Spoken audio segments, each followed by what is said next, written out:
Movie के start में movie का मेन कैरेक्टर अपनी फैमिली के साथ लंच करते दिखाया जाता है। तभी मूवी के मेन कैरेक्टर को कॉल आती है। बेसिकली वो एक पुलिस ऑफिसर है और उसे अपने फोन पे मर्डर के बारे में बताया जाता है। वो जल्दी से मर्डर वाली लोकेशन पर चला जाता है और वो वहां किलर को देखता है जो कि काफी बीमार लग रहा था और उसे अजीब किस्म की एलर्जी भी थी। फिर पुलिस ऑफिसर अंदर जाकर डेड बॉडीज देखता है। इतने में स्टाफ से बताता है कि मर्डर यहाँ नहीं हुआ बल्कि कहीं और हुआ है। फिर वो लोग मर्डर वाली जगह पर चले जाते हैं। वो जगह काफी अजीब थी। वहाँ ब्लैक मैजिक के कुछ असरात नजर आ रहे थे। फिर मूवी के नेक्स्ट सीन में जंगल दिखाया जाता है जहाँ एक आदमी शिकार कर रहा था और शिकार के दौरान वो गिर जाता है। गिरते ही वो आदमी बेहोश हो जाता है। होश में आने पर वो देखता है कि कोई जंगली जापानीज उसका शिकार खा रहा है। अब वो जंगली भी उस आदमी के करीब आता है। तभी वो आदमी नोटिस करता है कि उस आदमी की आईज नॉर्मल इंसान की तरह नहीं है बल्कि कोई और क्रिएचर है। अब ये सारी बातें मेन कैरेक्टर जोंगजू को उसका स्टाफ में से एक आदमी बता रहा था और इस ऑफिसर की ऑब्जर्वेशन के मुताबिक सारे मर्डर वही जंगली जापानीज कर रहा था। लेकिन मेन कैरेक्टर जोंगजू उसकी बात नहीं मानता क्योंकि वो कहता है कि वो जंगली जापानीज हमारी तरह है, वो ऐसा कुछ नहीं कर सकता। नेक्स्ट सीन में मेन कैरेक्टर को एक और मर्डर की कॉल आती है। इस दफा उसकी पूरी फैमिली का मर्डर हो जाता है। जोंगजू वहां एक वाइट कपड़ों वाली लड़की को देखता है। वो लड़की उसे बताती है कि ये कपल मरने से पहले मेरे से मिला था और उन्होंने बताया था कि कोई घूस उनके पीछे है और मुझे पता है कि ये उसी घूस ने उनको मारा होगा। फिर वो लड़की जोंगजू से पूछती है क्या तुम उस जंगली जापानी से मिले हो? जिस पर जोंगजू कहता है हाँ 2-3 दफा। फिर वो लड़की कहती है तो फिर उसका नेक्स्ट शिकार तुम या तुम्हारी फैमिली हो सकते हो, इसलिए केयरफुल होके रहो। में जोंगजू को घर के दूसरी तरफ से आवाजें आने लगती हैं। वो देखने के लिए जाता है जहां जंगली जापानीज किसी जानवर को खा रहा था। जंगली जापानीज जोंगजू को देख लेता है और उस पर अटैक कर देता है। उसी लम्हे जोंगजू होश में आ जाता है और वो ख्वाब में ये सब कुछ देख रहा था। तभी वो देखता है कि उसकी बेटी को फीवर है। वो उसे नॉर्मल फीवर समझ के उसे घर रहने देता है और खुद पुलिस स्टेशन चला जाता है। वहाँ वो जापानीज के बारे में इंफॉर्मेशन कलेक्ट करता है। फिर सारा स्टाफ हंटर के पास जाता है और उससे जापानीज के बारे में इंफॉर्मेशन लेते हैं। अभी वो हंटर उनको इंफॉर्मेशन बता रहा था तभी उस पर आसमान से बिजली गिरती है। तो वो पुलिस ऑफिसर उस हंटर को हॉस्पिटल ले जाते हैं।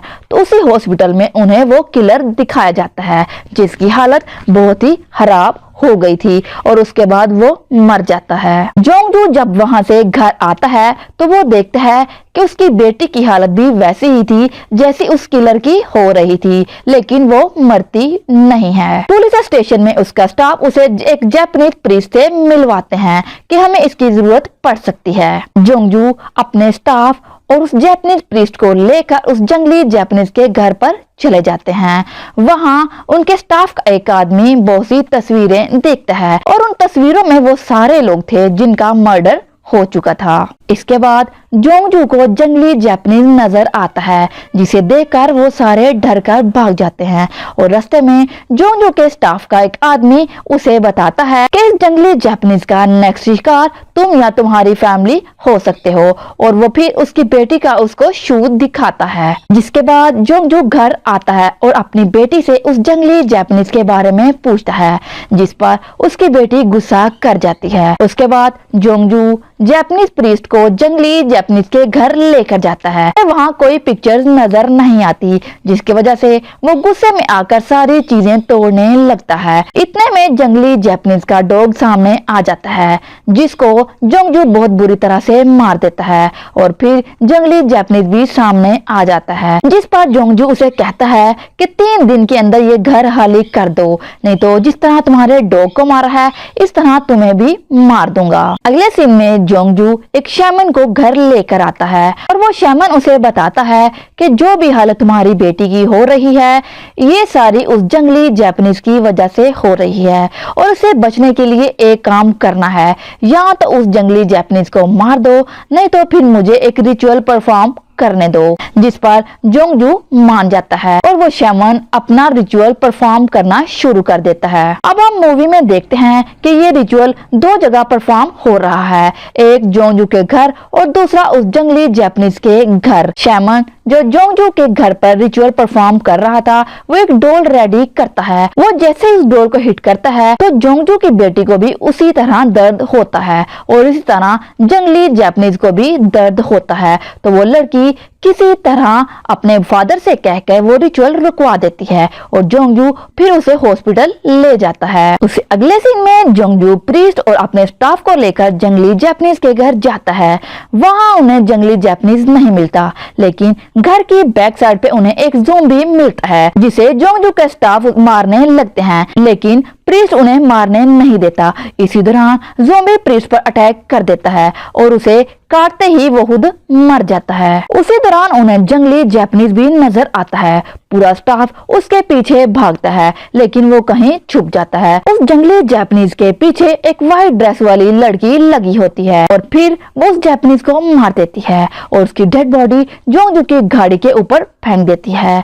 जोंगजू और उसका स्टाफ उस डेड बॉडी को देखकर डर जाते हैं और उसे कहीं पर फेंक देने का फैसला कर लेते हैं। फिर जोंगजू हॉस्पिटल आ जाता है। उसे लगता है जंगली जापानीज के मरने से उसकी बेटी ठीक हो गई है, हालांकि ऐसा कुछ नहीं था। प्रीस्ट को जंगली जापानीज के इल्यूजन आते हैं और शैमन को भी। वो शैमन जिसने जोंगजू के घर रिचुअल परफॉर्म किया होता है वो जोंगजू को बताने के लिए आ रहा होता है कि हम बहुत बड़े खतरे में पड़ने वाले हैं। उसी दौरान उसके नोज से ब्लीडिंग स्टार्ट हो जाती है और वो इस विलेज से भागना चाहता है, लेकिन कुछ क्रिएचर उसको बाहर नहीं जाने देती और वो जोंगजू को फोन करता है कि जंगली जापानीज बुरा इंसान नहीं था, वो तो हमें उस व्हाइट ड्रेस वाली लड़की से बताना चाहता था क्योंकि उसके पास ब्लैक मैजिक है। जोंगजू जल्दी घर आ जाता है ताकि वो अपनी बेटी को देख सके, लेकिन उसे उसकी बेटी नहीं नजर आती। वो घर से बाहर आता है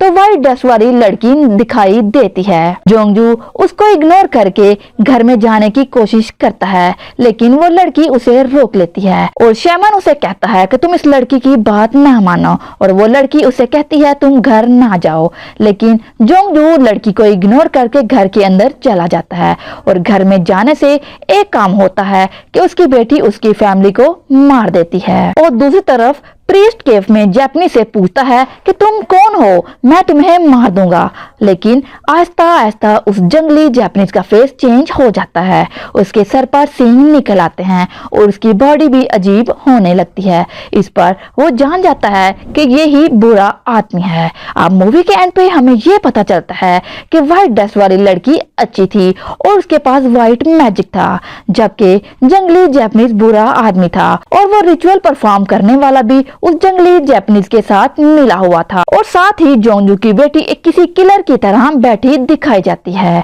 और व्हाइट ड्रेस वाली लड़की भी जैसे उसने सब कुछ हार दिया था। और मूवी के एंड में जंगली जापानीज की जीत हो जाती है और उसके साथ ही मूवी एंड हो जाती है।